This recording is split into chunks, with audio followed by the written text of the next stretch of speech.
Hello बच्चों, नमस्कार।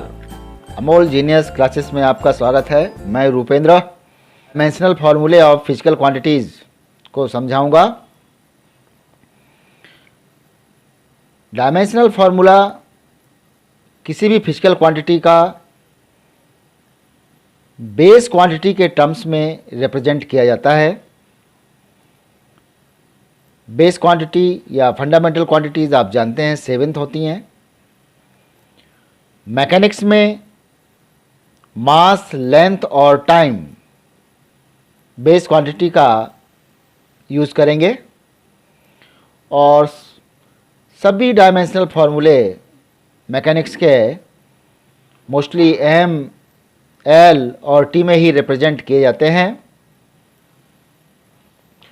Physical quantities volume में समझाने का डायमेंशनल फार्मूला कैसे बनाते हैं मैं बता रहा हूँ आपको। वॉल्यूम का formula length into breadth into height. यहाँ पर जो फिजिकल क्वांटिटीज़ वॉल्यूम है उसमें डायमेंशनल टर्म्स ब्रेथ भी लेंथ है, हाइट भी लेंथ है, इसको एल से रिप्रेजेंट करेंगे। L into L into L, it means L cube. Mass dimension नहीं है, टाइम डायमेंशन इसमें नहीं है, एल 3 डायमेंशन में है। तो इसका जो डायमेंशनल फार्मूला बनेगा m power of 0 L cube T 0। SI unit भी लिखेंगे हम, तो metre into metre into metre, it means metre cube. Second physical quantity density. Density equal to आप जानते हैं mass upon volume, mass over volume. Mass m, volume L 3। इसको हम m L minus 3 T power of 0, मतलब यहाँ time dimension 0 है, तो इसको m1 L minus 3 and T power of 0। इसका ऐसा यूनिट क्या होगा? मास का ऐसा यूनिट आप जानते हैं किलोग्राम और वॉल्यूम का metre cube. So we represent here kilogram upon metre cube. Next physical quantity है relative density. Density of substance over density of water. Relative density find करने के लिए हम वाटर डेंसिटी का डिवाइड कर देते हैं। सो ये देखें आप, डेंसिटी ये सेम रेशियो है, फिजिकल क्वांटिटी का सेम रेशियो है, तो इसका कोई यूनिट नहीं होगा। ml minus 3 ml minus 3 means dimension less. m0 l0 t0, mlt का कोई डायमेंशन नहीं है और ऐसा यूनिट इसका नहीं होगा, तो लिखा गया है no unit. Speed, distance upon time. Distance l, time t, so lt minus 1। Mass का डायमेंशन 0 है, m0 lt minus 1 and its ऐसा unit metre per second. Acceleration का formula change in velocity upon time. Velocity का dimension formula आप जानते हैं lt minus 1 over time t, so lt minus 2 and ऐसा unit metre per second square. Momentum equal to mass into velocity. Mass m, velocity का dimension formula lt minus 1, so mlt minus 1 and its ऐसा unit kilogram metre per second. Force equal to mass into acceleration. Mass को हम m से represent करते हैं, acceleration का dimension formula lt minus 2, so m dimension 1, l dimension 1 और t dimension minus 2, so mlt minus 2 and its ऐसा unit newton n। Next impulse equal to force into time. Force का formula आप जानते हैं dimension formula mlt minus 2 into time का t, सो mlt minus 1। m 1 dimension में है, l 1 dimension में है और t का डायमेंशन माइनस 1 है एंड इट्स ऐसा unit newton second ns। Next है work. Physical quantity work, work is equal to जानते हैं आप फोर्स इंटू डिस्प्लेसमेंट, बस फोर्स का डायमेंशन फार्मूला लिख देना, डिस्प्लेसमेंट का फार्मूला डायमेंशन फार्मूला लिख देना। mL/t-2 फोर्स का हो गया और डिस्प्लेसमेंट का L हो गया, सो mL/t-2 एंड इट्स ऐसा unit joule, J capital J से इसको रिप्रेजेंट करते हैं। एनर्जी, वर्क और एनर्जी सेम मैनर की क्वांटिटीज़ हैं, तो एनर्जी की डेफिनेशन भी आप जानते हैं, capacity of doing work. So work का डायमेंशन फार्मूला ही एनर्जी का डायमेंशन फार्मूला होता है, mL/t-2 एंड ऐसा यूनिट भी सेम होगा, जूल। नेक्स्ट फिजिकल क्वांटिटी है पावर। पावर आप जानते हैं work upon time, work mL/t-2 divide by time का dimension formula t, so mL/t-3 and ऐसा यूनिट हो जाएगा watt. Next physical quantity strain. Strain means change in length upon original length. Strain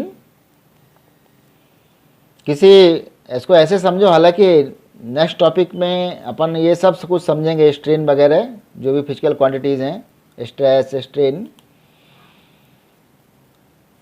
change in length upon original length, कोई wire है, मान लीजिए wire पर हम फोर्स अप्लाई करते हैं तो उसमें चेंज आता है, तो लेंथ में कितना चेंज आया और उसको ओरिजिनल लेंथ से डिवाइड कर देने से आपको स्ट्रेन मालूम चल जाती है। तो स्ट्रेन का जो फॉर्मूला है change in length upon original length, यहाँ देखिए सेम फिजिकल क्वांटिटी का रेशियो है, इसलिए ये डायमेंशन लेस क्वांटिटी होगी और यूनिट लेस भी क्वांटिटी होगी। सो m0 l0 t0 और ऐसा यूनिट इसका यूनिट लेस। नेक्स्ट है प्रेशर। प्रेशर आप पढ़ के आ रहे हैं बेसिक क्लास में, force upon area, force per unit area called pressure. तो फोर्स का डायमेंशन फार्मूला mL/t-2 और area means length into breadth means L2, so m⁻1 L-1 t-2 and इसका जो ऐसा यूनिट होगा वो न्यूटन पर मीटर स्क्वायर, और इसी को हम पास्कल भी बोलते हैं, P A capital P small a, P pascal, या फिर इसको बोलो newton per metre square. Next physical quantity stress. Stress और प्रेशर ये सेम न्यूमेरिकल क्वांटिटीज हैं, इसका फॉर्मूला यही है फोर्स अपॉन एरिया, लेकिन बेसिकली डिफरेंस हम आगे पढ़ेंगे। आउटवर्ड फोर्स इनवर्ड फोर्स पर ये दोनों में डिफरेंस आ जाता है।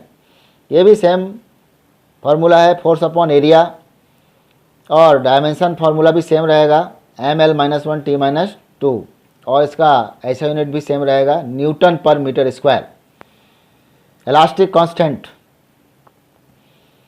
इलास्टिसिटी वर्ड हम आगे पढ़ेंगे। तो जो इलास्टिक मटेरियल्स होते हैं उनमें इलास्टिक प्रॉपर्टी पाई जाती है, और इलास्टिक प्रॉपर्टीज़ का समझने के लिए हम इलास्टिक कांस्टेंट वर्ड यूज़ करते हैं। Stress directly proportional to strain, आगे हम पढ़ेंगे। तो स्ट्रेस और स्ट्रेन का जो रेशियो होता है उसको हम इलास्टिक कांस्टेंट बोलते हैं। स्ट्रेस आप समझ के आए हैं फोर्स पर यूनिट एरिया, और स्ट्रेन भी अभी आपने समझा है, बोथ का रेशियो इलास्टिक कांस्टेंट होता है। Stress mL-1 t-2 and strain is dimensionless quantity, so result is mL-1 t-2 and its SI unit Newton per meter square. Next physical quantity surface tension, force upon length.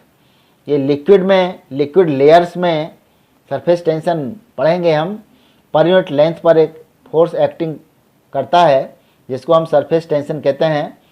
तो force upon length इसका definition है, force mL/t-2 और length हो गया L, सो mL0t-2 means m का dimension 1 है, L का dimension 0 है और t का डायमेंशन -2 है, और इसका ऐसा यूनिट हो जाएगा न्यूटन पर मीटर। नेक्स्ट है spring constant, force upon change in length. Spring constant, spring के लिए पर्टिकुलर वर्ड आता है, फोर्स अप्लाई करने से इसमें जो लेंथ में चेंज आता है वो डायरेक्टली प्रोपोर्शनल होता है, F directly proportional to X। So जो कांस्टेंट आता है उसको हम स्प्रिंग कांस्टेंट कहते हैं, और स्प्रिंग कांस्टेंट का फॉर्मूला है force upon change in length mL/t-2 upon L, so ml0t-2।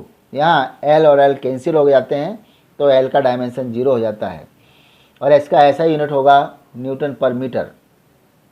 Next physical quantity है एंगल, आर्क अपॉन रेडियस। आप जानते हैं आर्क, ये भी इसका डायमेंशन फार्मूला L होता है, रेडियस भी L होता है, तो ये डायमेंशन लेस हो जाएगी m0 l0 t0 और इसका ऐसा यूनिट होगा रेडियन। बहुत ही इंपॉर्टेंट फार्मूला, ऐसा यूनिट इसका radian.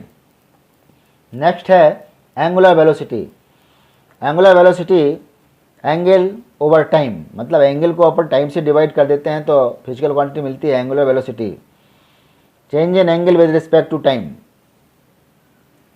Angle m0 l0 t0 divide by t, so m0 l0 t-1, यहाँ पर केवल टाइम का ही डायमेंशन है -1 एंड इसका ऐसा यूनिट होगा रेडियन पर सेकेंड। नेक्स्ट है एंगुलर एक्सेलरेशन। एक्सेलरेशन आप जानते हैं change in velocity with respect to time, आप जानते हैं यहाँ पर एंगुलर डिस्प्लेसमेंट अपॉन टाइम हो जाएगा तो एंगुलर वेलोसिटी मिलेगी और एंगुलर वेलोसिटी को हम टाइम से डिवाइड कर देंगे तो एंगुलर एक्सेलरेशन फाइंड हो जाएगा। Means change in angular velocity with respect to time is called angular acceleration. So angular velocity का डायमेंशन फार्मूला आप पढ़ के आए हैं m0 l0 t-1 divide by t, time का dimension formula t, so m0 l0 t-2 और इसका ऐसा यूनिट होगा रेडियन पर सेकेंड स्क्वायर, क्योंकि एंगुलर वेलोसिटी का डायमेंशन फार्मूला होता है radian upon second divide by second, so radian per second square. Next physical quantity moment of inertia. Moment of inertia mass into distance square, ये सब आगे अभी पढ़ेंगे, ये अभी फार्मूला आपको लर्न करना है केवल। मास इनटू डिस्टेंस स्क्वायर, सो मास का डायमेंशन फार्मूला m और डिस्टेंस l, तो ml स्क्वायर, टाइम का डायमेंशन यहाँ पर 0 है तो ml स्क्वायर t0 और इसका जो ऐसा यूनिट होगा वो किलोग्राम मीटर स्क्वायर। नेक्स्ट है angular momentum, moment of inertia into angular velocity formula. तो मोमेंट ऑफ इनर्शिया का आपको डायमेंशन फार्मूला लिख देना ml स्क्वायर t0 और एंगुलर वेलोसिटी का t-1, तो रिजल्ट आ जाएगा ml स्क्वायर t-1 और इसका ऐसा यूनिट होगा kilogram metre square per second. Next physical quantity है फ्रीक्वेंसी। आप जानते हैं frequency is equal to 1 upon time period, class 9th में पढ़ा होगा आपने। सो 1 अपॉन टी, टाइम मतलब टाइम का जो डायमेंशन फार्मूला है टी हो गया तो t-1, m और l का डायमेंशन यहाँ 0 है तो m0 l0 t-1 और इसका ऐसा यूनिट होता है हर्ट्ज hz। नेक्स्ट है ग्रेविटेशनल कांस्टेंट, बहुत ही important formula for exam purpose. ये आप जानते हैं Newton gravitation formula, gravitational force F is equal to g m1 into m2 upon r square, आप जानते हैं। Means F directly proportional to masses of the body m1 into m2 and inversely proportional to the square of distance. So F equal to g, यहाँ पर जो g है वो gravitational constant है तो g इक्वल टू क्या हो जाएगा F R square upon m1 into m2, ये ग्रेविटेशनल कांस्टेंट का फार्मूला है। और f का जो फार्मूला है dimension formula ml t-2, r means यहाँ r डिस्टेंस है तो डिस्टेंस को l से रिप्रेजेंट करेंगे l square over m1 into m2 means mass को m इंटू m। सो सॉल्व करेंगे m here cancel, m-1 l cube हो जाएगा यहाँ पर, l1 और l2 है l क्यूब एंड t-2 और इसका ऐसा यूनिट होगा newton metre square upon kilogram square, newton metre square per kilogram square. Next physical quantity है हीट। ये एनर्जी, हीट क्या है, हीट एनर्जी है और वर्क एनर्जी और हीट ये सब सेम काइंड फिजिकल क्वांटिटी हैं तो इनका डायमेंशन फार्मूला भी सेम होगा ml2 t-2। देखिए वर्क का भी यही डायमेंशन फार्मूला है और इसका ऐसा यूनिट जो होगा वो जूल होता है। वर्क का भी जूल होता है, हीट का भी जूल होता है, एनर्जी का भी जूल होता है।